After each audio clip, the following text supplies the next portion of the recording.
Dorian Blake, a brilliant but eccentric book hunter and self-confessed bibliomaniac, heads the small firm Blake Associates Literary Investigations in San Francisco. From their loft-style office on Clementina Street, Dorian and his teammates track missing manuscripts, authenticate dubious discoveries, and navigate a shadow world of collectors, auction sharks, and occult bibliophiles. Each case is a mystery whose solution hinges on deep book lore, forensic bibliography, and treacherous human motives.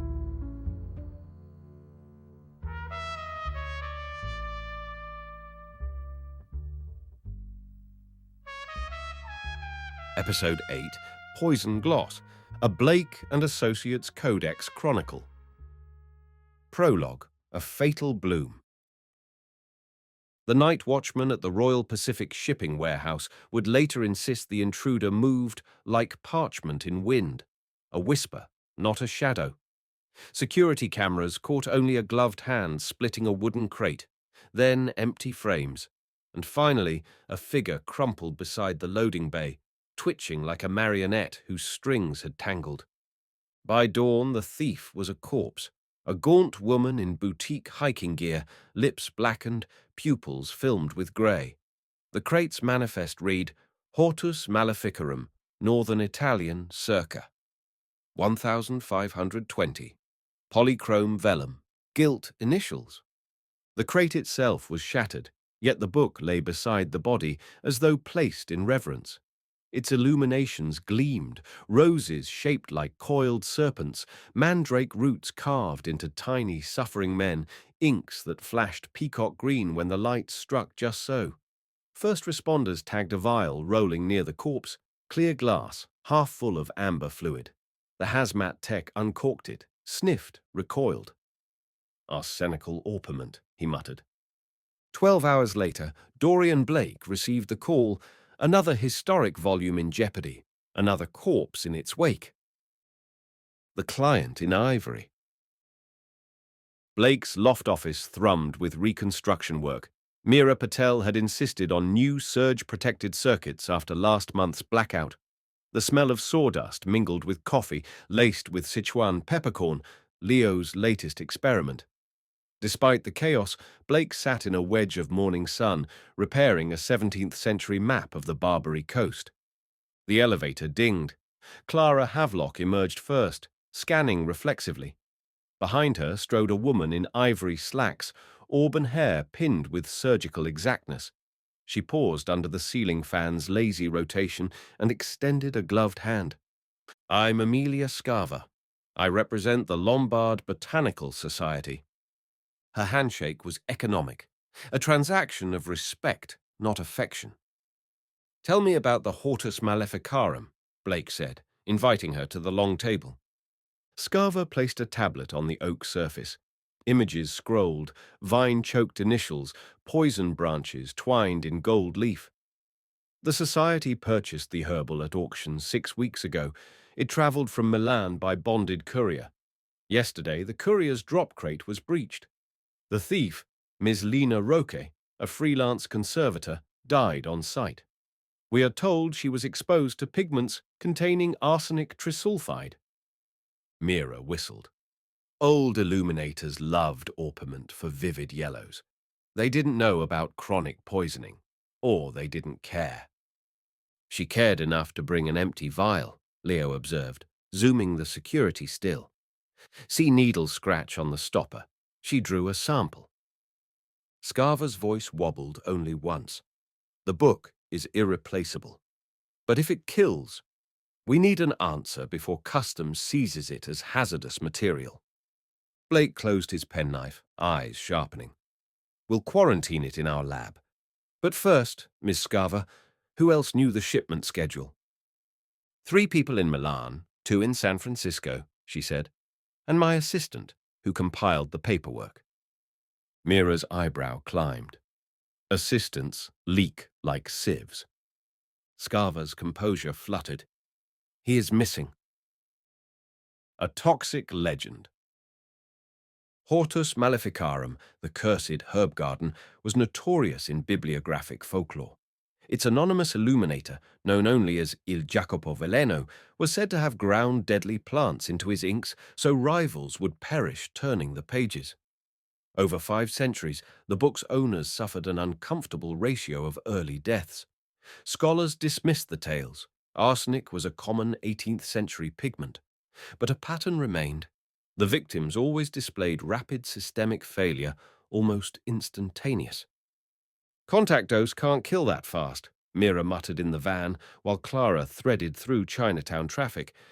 Either Roque ingested arsenic directly or we're looking at something nastier. Arsine gas, maybe. At the rear, Leo tapped at a tablet tethered to the van's antenna rig. I cross-referenced freight logs. 2 other crates from Milan followed the same chain last fortnight. 1 art, 1 pharmaceuticals. Blake swiveled. Cross-contamination? Or camouflage, Clara said. Smuggle the herbal under a dull manifest. Hope customs waves it through. Outside, the Embarcadero blurred past. Gulls wheeling, container cranes hunched like praying mantises. Secured quarantine. Their lab occupied a reclaimed cold storage vault beneath the loft. Positive pressure, HEPA filtration, negative ion scrubbers. Mira and Leo suited in Tyvek.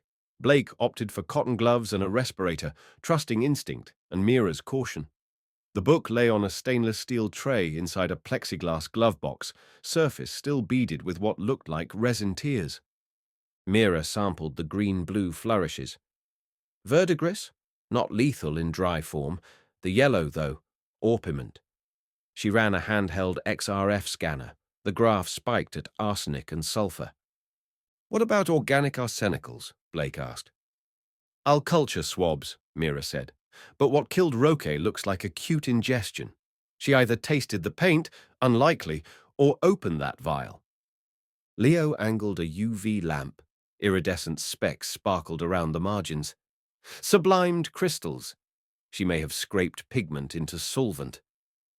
Clara, leaning over the observation glass, frowned, then dropped dead before she could pocket it.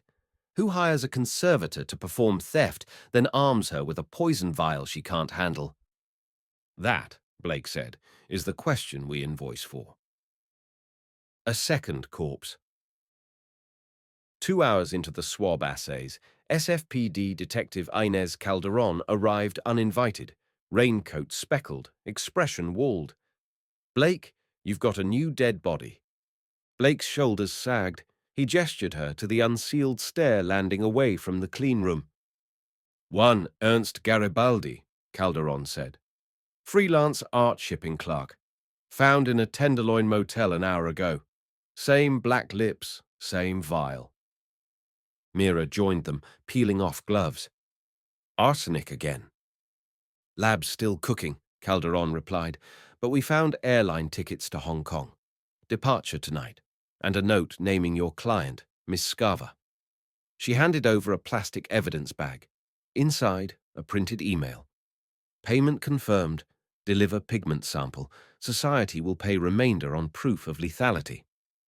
Blake frowned. Scarver said her assistant vanished. Garibaldi must be him. Calderon's gaze bored in. Keep me looped, or I shut you down. Wouldn't dream otherwise, Blake lied. Botanical Society secrets. The Lombard Botanical Society maintained an office in a Nob Hill Victorian. Gilt transoms, frosted glass etched with vines. Scarver received them in a parlour crowded with lacquered cabinets, each drawer labelled in Latin. She looked smaller today, the ivory confidence dulled. Ernst is dead, Blake said without preamble. His note implicates you in a purchase of lethal pigment. Scarver's teacup rattled. I never authorized that. The board demanded verification the archaic toxins remained active. Ernst must have volunteered. Mira's voice chilled. He tested it by killing someone else. Scarver shook her head violently. He promised only micro-analysis. He must have gone rogue. Clara prowled the cabinets, eyes flicking. Or you needed a scapegoat. Enough, Blake snapped. He softened to Scarver. Give us your board roster, emails, insurance valuations. If you're innocent, transparency is your oxygen. Scarver's shoulders lifted a fraction. You'll have everything within the hour. Outside, sea fog swallowed cable car bells. Leo muttered, "Her timeline stinks." Blake agreed. But motive matters. Who profits from a book too poisonous to display? Someone who wants it locked away, Clara suggested, so they can extract a component at leisure. Or destroy it quietly, Mira added. Imagine a pharmaceutical rival wanting the pigment recipe suppressed. Leo's tablet chimed. Customs flagged a forged exit manifest at SFO. Name matches our dead clerk. Cargo listed as botanical dye concentrate. Destination Hong Kong via Macau. Blake's eyes brightened. Let's meet the courier before customs finds a third victim. Airport deadline. At San Francisco International's freight terminal, sodium lamps painted everything in sodium jaundice. A pallet wrapped in black poly lay cordoned off. Homeland Security Agent Montoya greeted them, hazmat visor flipped up. Marked as plant dye, but the flight crate reeks of solvent. We haven't opened it. Mira knelt, portable sniffer humming. Arcane threshold off the charts. Blake eased closer. Where's the courier? Agent Montoya gestured to a paramedic van. Inside, a man in coveralls breathed oxygen. His eyes darted. I didn't know, he wheezed. They paid double for hush. Who? Blake urged. Tall woman, black gloves, Milano accent. He coughed, a rattle. Said the dye was unstable in air. Gave me these. He held up nitrile gloves, dissolving at the fingertips. Mira cursed. She coated the gloves with solvent to accelerate pigment off-gassing. Instant toxic cloud. Blake scanned manifest logs. The sender was Camilla de Bosco, CDB Fine Pigments, Milan. Leo's fingers flew over a portable keyboard. CDB filed for bankruptcy last month, but a Camilla de Bosco shows board membership at the Lombard Society until 2 years ago when she was ousted for embezzlement. Clara cracked knuckles. There's our tall woman. Only one problem, Mira said. She's probably in transit to whoever financed this. Blake's gaze landed on the pallet. Unless the real payload's still here. Inside the crate. Customs officers in Level B suits unscrewed the crate's lid under vent hoods. Inside, metal canisters nestled in styrofoam. Mira swabbed one. The strip bloomed emerald. Same arsenic complex, but there's more. Traces of copper carbonate and belladonna alkaloids. Designer toxin, Blake murmured. Pigment that can double as biochemical weapon. Leo's eyes widened. Imagine aerosolizing that in a gallery. Hundreds dead, blamed on mold spores. Clara's phone buzzed. Calderon. She listened, face hardening. Camilla de Bosco just passed TSA at Oakland, boarding a charter to Macau. Too late to intercept, Blake said. But she doesn't have the weapon. She thought it was shipped. Leo grinned. Which means she'll land empty-handed, furious, and contact her American accomplice. Use us as bait, Clara proposed. Leak that customs cleared the canisters, shield surface. Mira folded arms. And what about the actual toxins? We can't leave them here. Blake pointed to Montoya. Seal them and invite CDC. They'll love a mystery bug. Montoya nodded, radio already chirping. The Raven returns. 2 nights later, the loft hummed with staged complacency. Press releases about harmless historical pigment circulated. Blogs mocked customs for overreaction. At 1:13 a.m., Clara's rooftop sensor tripped. Infrared cameras picked a silhouette approaching the rear skylight. Single entrant, Clara whispered over comms. Female, 1.8 meters, athletic. Blake felt a thrill. Chess pieces aligning. He sealed the safe room door behind Mira and Leo, leaving himself in the reading pit with an illuminated dummy folio coated in fluorescing sugar. The figure descended silently. A razor-thin beam of flashlight skimmed the fake book. "Buonasera, Signore Blake," came a voice like velvet dragged across knives. Natalia Corvin, the Raven, stepped into half-light. Blake allowed a smile. "I wondered when you'd migrate back." Corvin's eyes flicked around. "Camilla's toy is missing. You intercepted. I require it." "Camilla intends mass murder," Blake said. "You'd facilitate that?" "I facilitate commerce," Corvin replied, lifting a silenced pistol. "Place the canister on the table." Footsteps clanged in the duct overhead.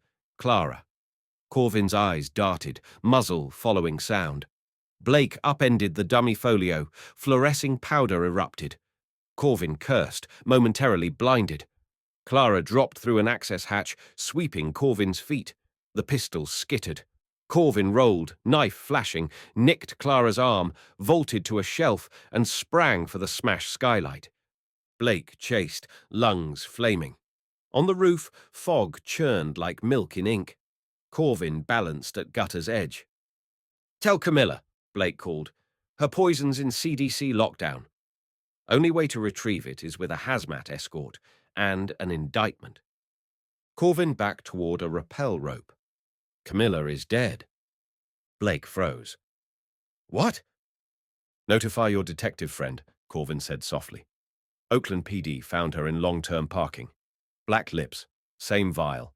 I merely seek compensation." She leaped, rope hissing into night. Motive reconstructed. At dawn, the team debriefed around an espresso machine. Calderon's homicide bulletin confirmed Camilla de Bosco dead, vial beside her, glove deterioration identical, self-inflicted or forced. Camilla expected to receive the weapon in Macau, Mira reasoned. When it vanished, she panicked, tried verifying lethality. Irony did the rest. Leo traced Camilla's bank logs, a pattern of wire deposits from an offshore shell. Ravenhill Consulting, Ltd. Director unknown. "Someone bankrolled her," Clara murmured, bandage bright on her arm. "The mastermind's still loose." Blake lifted the dummy folio, powder sprinkling like fairy dust. "And they still want the formula." He stared at the original Hortus Maleficarum, sealed in a negative pressure cabinet. Its gilded nettles glinted innocently. Who benefits if the book's deemed too hazardous and locked forever in a vault? "The society?" Leo guessed. Mira shook her head. "They lose exhibition revenue." Clara frowned. "But a rival institution could step in, claim safer facilities, gain prestige." Blake's gaze sharpened. "Which rival just completed a new bioconservation wing?" Leo tapped keys. "The Magnus Keller Center for Rare Arts, funded by venture capitalist Hugo Magnus last year." Mira blinked. "Sebastian Crow's corporate nemesis." "Crow again," Blake said softly. "Almost poetic." Magnus Keller Center. The new wing loomed near the Presidio, bronze lattices, bulletproof glass, branding that whispered cutting-edge philanthropy. Inside, temperature dropped to archival chill. The reception kiosk displayed a sleek logo, a stylized M over a serpent-twined staff. Hugo Magnus, tall, leonine, camera-ready, greeted them with curated warmth. "Mr. Blake, a pleasure. Tours are by appointment." Blake smiled. "We're here on police business." He introduced Calderon, who flashed a badge. Magnus's veneer cracked a micron. "How can I assist?" Calderon produced a warrant. "We believe material linked to 2 arsenic deaths was routed to your facility." Magnus exhaled theatrically. "Ah, the Lombard poison book. Tragic. I offered them state-of-the-art containment, but their board refused." Mira scanned the lobby. Digital posters showcased pathogens and pigments, the perilous art of the Middle Ages. "Opening soon." Clara whispered to Blake. He wants the book as exhibit centerpiece. Blake confronted Magnus. Camilla de Bosco shipped weaponized pigments to Hong Kong, funded by a shell you own. She's dead. So is your courier. Care to predict your own life expectancy? Magnus laughed, deep, resonant. Accusations without evidence, Mr. Blake. My attorneys adore such sport. Calderon stepped forward. We'll lock your vaults until forensics clears them. Meanwhile, you'll surrender financials. Magnus's confidence dimmed. Very well. But understand, curiosity is a solvent. It disintegrates reputations. Vault echoes. While Magnus's lawyers protested, a forensics team scanned the vault corridor. Leo accessed the center's server through a maintenance port, eyes darting. Found a hidden share, invoice chains to Ravenhill Consulting, payments for pigment characterization apparatus. Paper trail to Hugo, Blake said.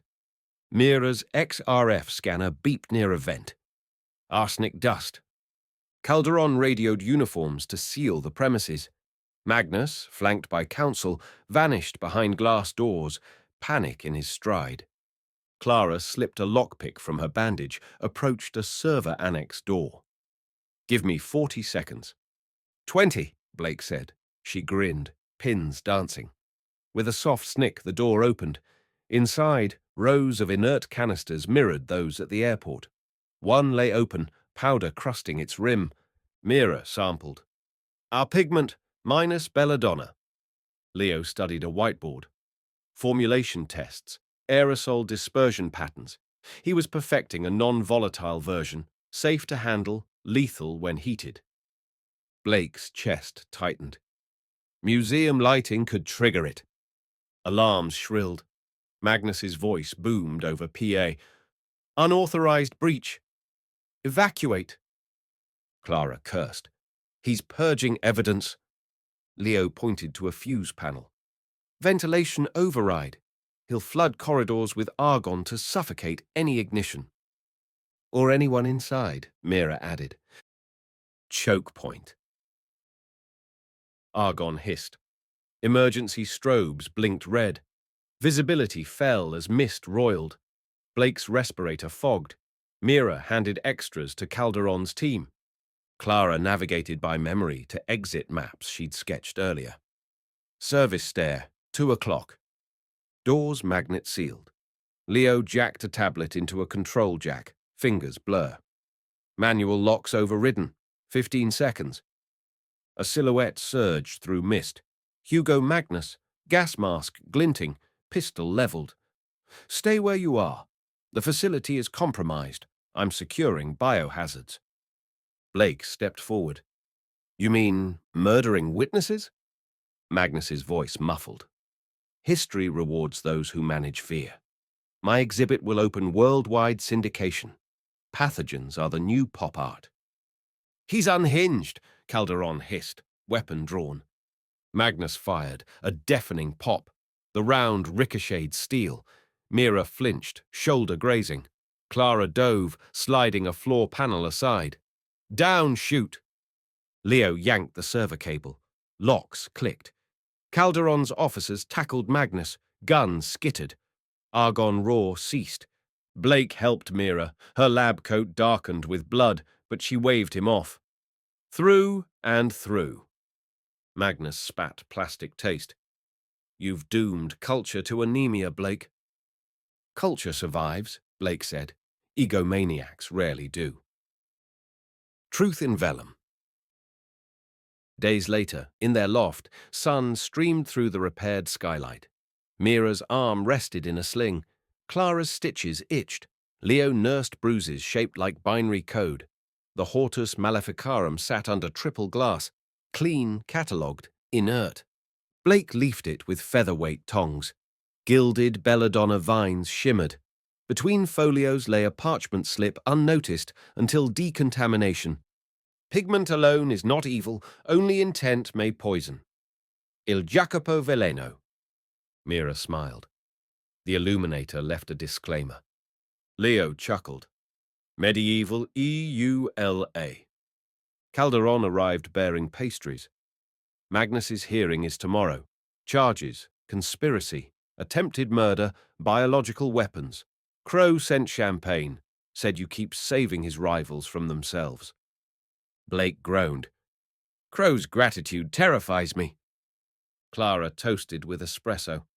At least no one died this round we didn't already account for. Progress, Mira said. Blake closed the herbal gently.